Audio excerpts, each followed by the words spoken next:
এই প্রচণ্ড গরমের মধ্যে মুখে যখন একদমই রুচি থাকে না, কোনো কিছুই খেতে ভালো লাগে না, তখন একবার হলেও এই কচি কচি কাঁচা আমড়া দিয়ে মাছের ডিমের এই রেসিপিটা বানিয়ে দেখো, মুখে রুচি ফিরবেই। গরম ভাতের সাথে বেশ ভালো লাগে খেতে, স্বাদে গন্ধে রঙে ভরপুর।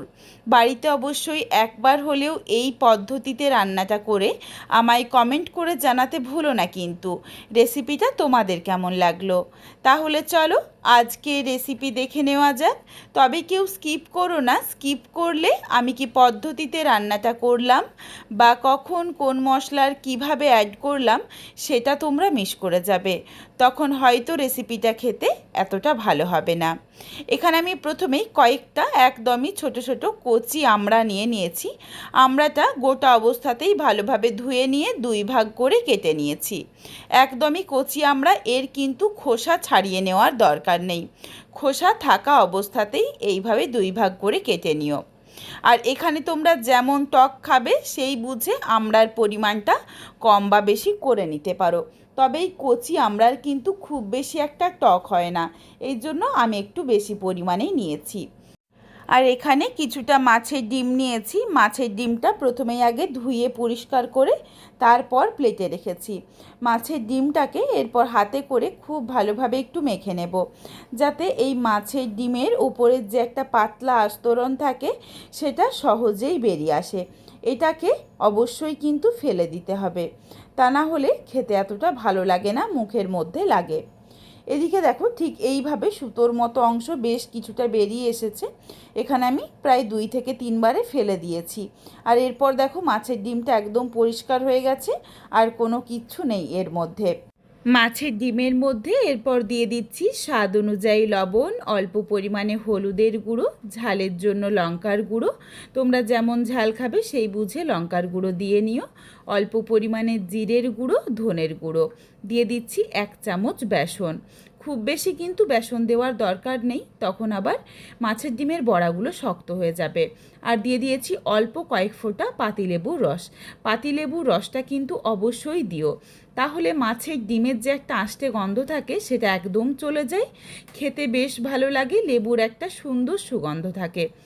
পাতিলেবুর পরিবর্তে হাতের কাছে যদি গন্ধরাজ লেবু থাকে সেটাও দিতে পারো, তাহলেও গন্ধটা খুবই সুন্দর আসবে।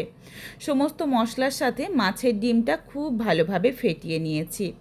সুন্দরভাবে মাছের ডিমটা মাখা হয়ে গেছে, তবে এক ফোঁটাও জল দেওয়া যাবে না, জল ছাড়া মেখে রেখেছি। কড়াই গরম করে কড়াইয়ের মধ্যে প্রথমে দিয়ে দিয়েছি একটা শুকনো লঙ্কা, ছোট ছোট টুকরো করে। শুকনো লঙ্কাটা কয়েক সেকেন্ড নাড়াচাড়া করে একটু ভেজে নিয়েছি।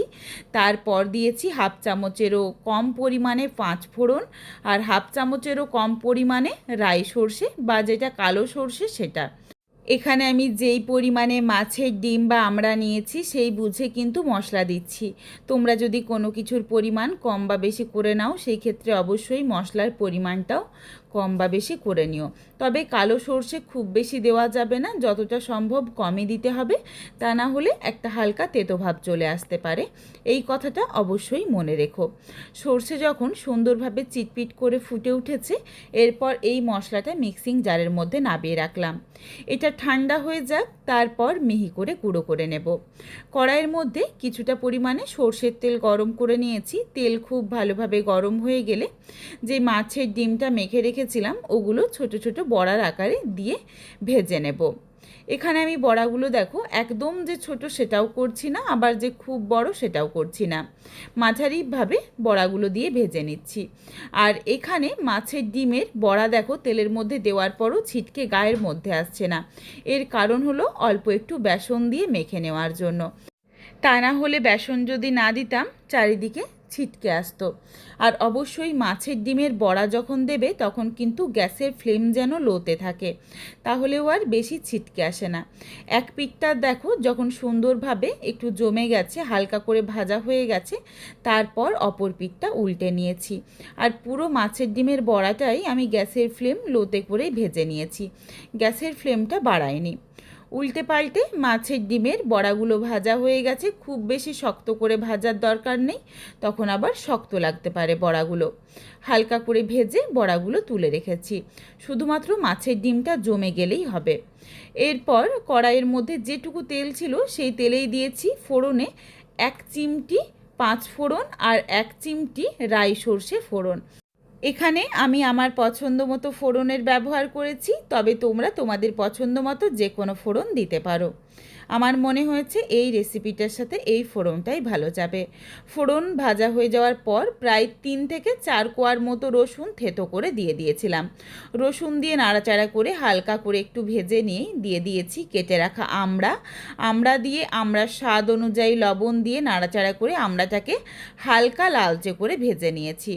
খুব বেশি ভাজছি না, সুন্দর যখন একটা হালকা রং ধরে গেছে এরপর এর সাথে দিয়ে দিচ্ছি অল্প পরিমাণে কাশ্মীরি রেড চিলি পাউডার কালারের জন্য, আর খুবই সামান্য একটু হলুদের গুঁড়ো। যারা কালার পছন্দ করো না তারা চাইলে কাশ্মীরি রেড চিলি পাউডারটা বাদ দিতে পারো। আর দিয়েছি 1 চিমটি ধনের গুঁড়ো, জিরের গুঁড়ো। গুঁড়ো মশলাগুলো দিয়ে নাড়াচাড়া করে আমড়ার সাথে মিশিয়ে নিয়ে দিয়ে দিচ্ছি বেশ কিছুটা পরিমাণে জল। এই জলটা তোমরা তোমাদের পছন্দ মতো বেশি বা কম করে নিও, তোমরা যেমন ঝোল ঝোল বা গামাখো রাখতে চাও সেই বুঝে। এই রান্নাতে কিন্তু একটু যেমন ঝোল রাখলেও ভালো লাগে, তেমন একটু শুকনো রাখলেও বেশ ভালো লাগে। এই গুঁড়ো মশলাগুলো দেওয়ার সময় আমি কিন্তু ঝালের জন্য লঙ্কার গুঁড়োটা ব্যবহার করিনি, তার কারণ এই যে ভেজে গুঁড়ো করে রাখা মশলার মধ্যে শুকনো লঙ্কা ছিল। এরপর তোমরা যেমন ঝাল খেতে পছন্দ করো সেই বুঝে শুকনো লঙ্কাটা ভেজে গুঁড়ো করে নিও মশলার সাথে। জলটা দেওয়ার পর ভেজে গুঁড়ো করে রাখা মশলার বেশিরভাগটাই দিয়ে দিয়েছি, খুবই সামান্য একটু রেখে দিয়েছি, সেটা পরে ব্যবহার করব। তারপর যখন সুন্দরভাবে ফুটে উঠেছে ভেজে রাখা মাছের ডিমের বড়াগুলো দিয়ে দিয়েছি। এর মধ্যেই দেখো প্রায় মিনিট 2 মতো রান্না করেছি, তাতেই আমড়াগুলো সুন্দরভাবে সুসেদ্ধ হয়ে গেছে। প্রায় মিনিট 3-4 আবারও একটু রান্নাটা করে নেব, যাতে মাছের ডিমের বড়ার মধ্যে খুব ভালোভাবে এই টকটা চলে যায়। আর এখানে আমি বেশ কিছুটা চিনি দিয়ে দিচ্ছি, বড় চামচে 2 চামচ পরিমাণে চিনি দিলাম। মিষ্টিটা তোমরা নিজেদের স্বাদ মতো ব্যবহার করো। চিনি দিয়ে নাড়াচাড়া করে মিশিয়ে নিয়েছি। এরপর রেসিপিটা নাবিয়ে নেব, তবে নাবিয়ে নেওয়ার আগে এখানে আমি কয়েকটা আমড়া খুন্তিতে করে একটু চেপে নিচ্ছি, যাতে একটু মাখো মাখো হয়ে যায় রান্নাটা। দেখতেও দেখো বেশ ভালো লাগছে। তোমাদের হাতের কাছে যদি আমড়া না থাকে তোমরা চাইলে কাঁচা আম বা তেঁতুল বা আমচুর এগুলো দিয়েও এই পদ্ধতিতেই এই রেসিপিটা বানাতে পারো, সেটাও কিন্তু খেতে বেশ ভালো লাগবে। দিয়ে দিলাম স্বাদ অনুযায়ী লবণ দিয়ে ভালোভাবে মিশিয়ে নিয়ে বাকি যেটুকু ভেজে রাখা মশলা ছিল সামান্য একটু, সেই মশলাটা দিয়ে গ্যাসের ফ্লেমটা অফ করে ঢাকনা দিয়ে রাখছি 5 মিনিটের জন্য স্ট্যান্ডিং টাইমে। তারপর রেসিপিটা নাবিয়ে নিচ্ছি। এই ভাজা মশলা দেওয়ার জন্য ভীষণ সুন্দর একটা গন্ধ আসে এই রান্নাটার মধ্যে, আর রান্নাটা খেতেও বেশ ভালো লাগে। মাছের ডিমের যে একটা আষ্টে গন্ধ সেটাও একদমই থাকে না। বাড়িতে অবশ্যই একবার হলেও এইভাবে মাছের ডিম দিয়ে কাঁচা আমড়া বা কাঁচা আম যে কোনো কিছু রান্না করে দেখো, তারপর আমায় কমেন্ট করে জানিও যে রেসিপিটা তোমাদের কেমন লাগলো। রেসিপিটা তোমাদের যদি ভালো লাগে তাহলে লাইক করো, শেয়ার করে বন্ধুদের দেখার সুযোগ করে দিও। তোমরা যদি আরও এই ধরনের নিত্য নতুন ঘরোয়া রেসিপি দেখতে চাও তাহলে অবশ্যই আমার চ্যানেলটিকে সাবস্ক্রাইব করে পাশে থাকা বেলটি অন করে অল নোটিফিকেশান অন করে দিও, যাতে আমার প্রত্যেকটা রেসিপির নোটিফিকেশান সবার প্রথমে তোমাদের কাছে পৌঁছে যায়। অবশ্যই আমার চ্যানেলটিকে হাইপ করে দিও, যাতে আমি আরও এগিয়ে যেতে পারি, তোমাদের সাথে আরও নিত্য নতুন ঘরোয়া রেসিপি শেয়ার করতে পারি। আবারও দেখা হবে নতুন কোনো এক রেসিপির সাথে। পরবর্তী রেসিপি দেখার আমন্ত্রণ রইল। পুরো ভিডিওটা দেখার জন্য অসংখ্য ধন্যবাদ। সবাই ভালো থেকো, সুস্থ থেকো।